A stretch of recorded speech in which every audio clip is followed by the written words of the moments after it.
Welcome to our series, Moving America Forward.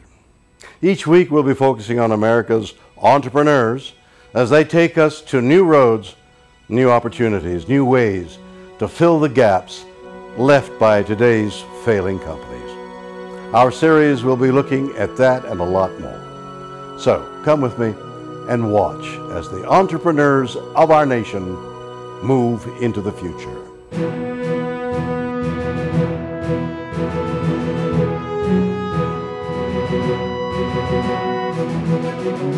I'm William Shatner, and you're watching Moving America Forward.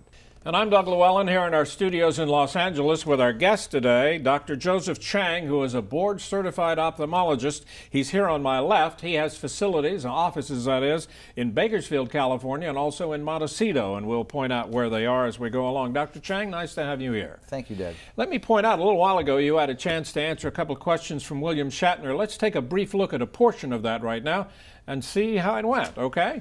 Sounds good. Good to have you here. I'm very concerned about health care. The real issue is how do we keep Americans healthy? And I understand that is one of your goals. So tell me, what are you doing to help us stay healthy? Any new procedures and developments that help people to live more productive lives and in so doing, move America forward? Mr. Shatner, what we do is we help our patients keep active and productive at the workplace and in the social world for as long as possible, and in so doing, we help them live healthier, happier lives. You know, it's very interesting. You told Mr. Shatner that you help your patients stay active in the social world and also in the workforce. Explain to me what it is you do for them to help accomplish those goals. Well, Doug, let's say I came to you for a job interview and I'm looking for employment from you. And you're looking at me, you meet me for the first time. Right. What's the first thing that you see with me?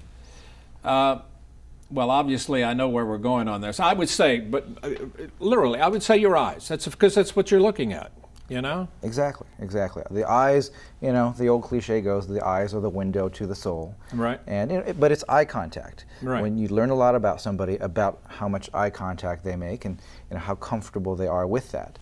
And so the eyes really determine a lot in terms of making your first impression.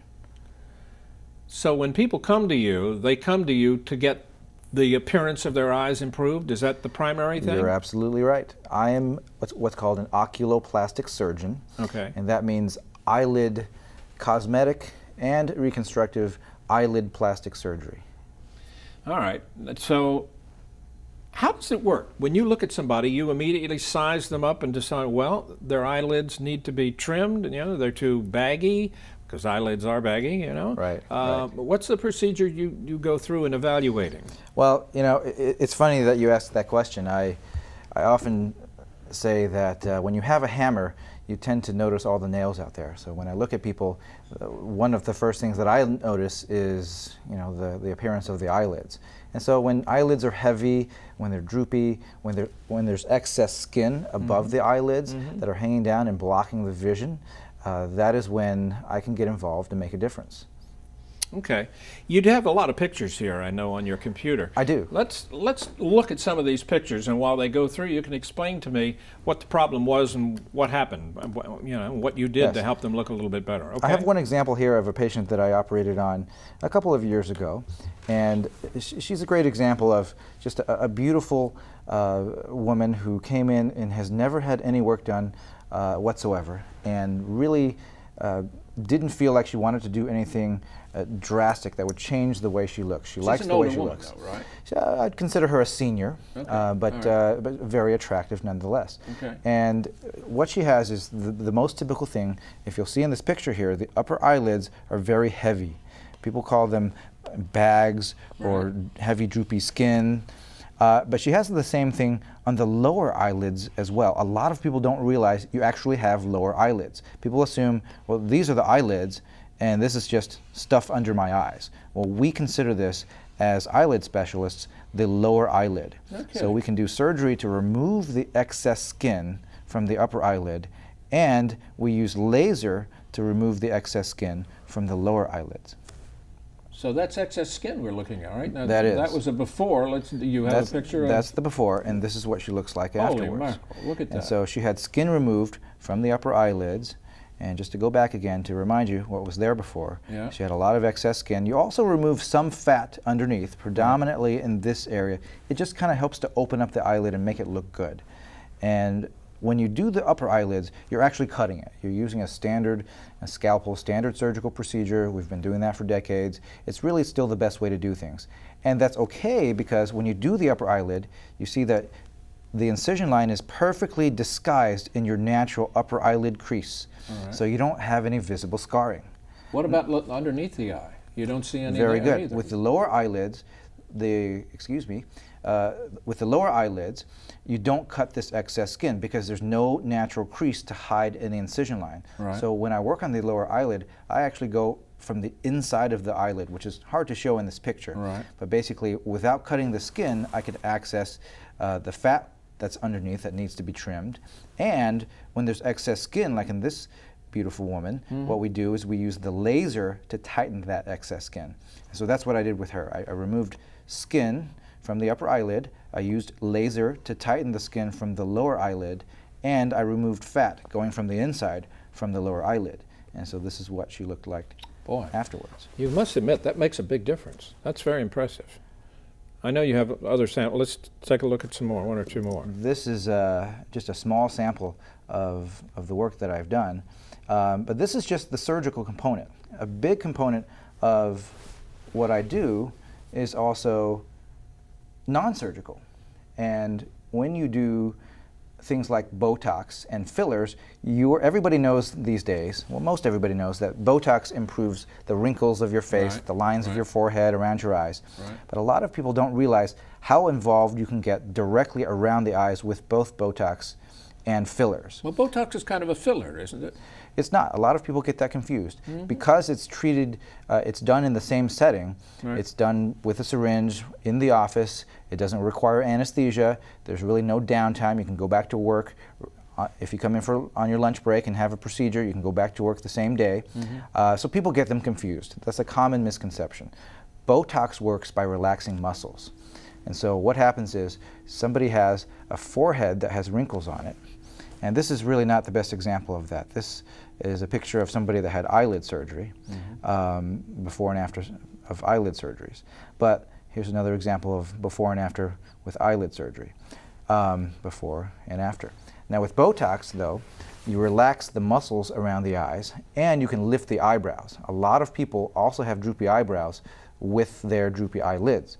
And you can't ignore that because it still just won't look quite right to treat one and not the other.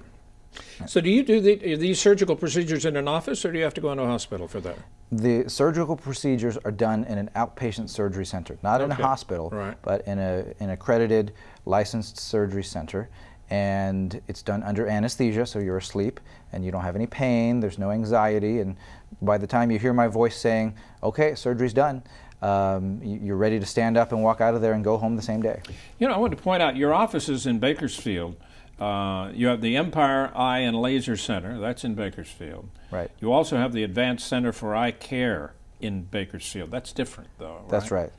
I'm trained in ophthalmology, and so after spending a decade in our community, I found there was a very large population of people who just had no access to any quality eye care for various reasons. And so it was just a burden that was on me for all those years. And so I found that the nonprofit eye clinic was the right tool to help these people and to really make a dent in a large number of people that otherwise would have no access to care. That's very, very good. That's very good for you. You also have your, I guess this is in your main office, is the Montecito Aesthetic Institute? The Montecito Aesthetic Institute is a medical aesthetics business where we're less focused specifically on eyes and more focused on the overall aesthetic rejuvenation of the entire face. Obviously, it starts with the eyes. I still always think eyes are the most important thing. But people come in and they have facial work done.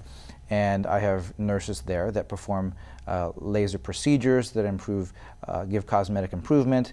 And we do a lot of Botox, fillers, things like that. And do you do full facelifts?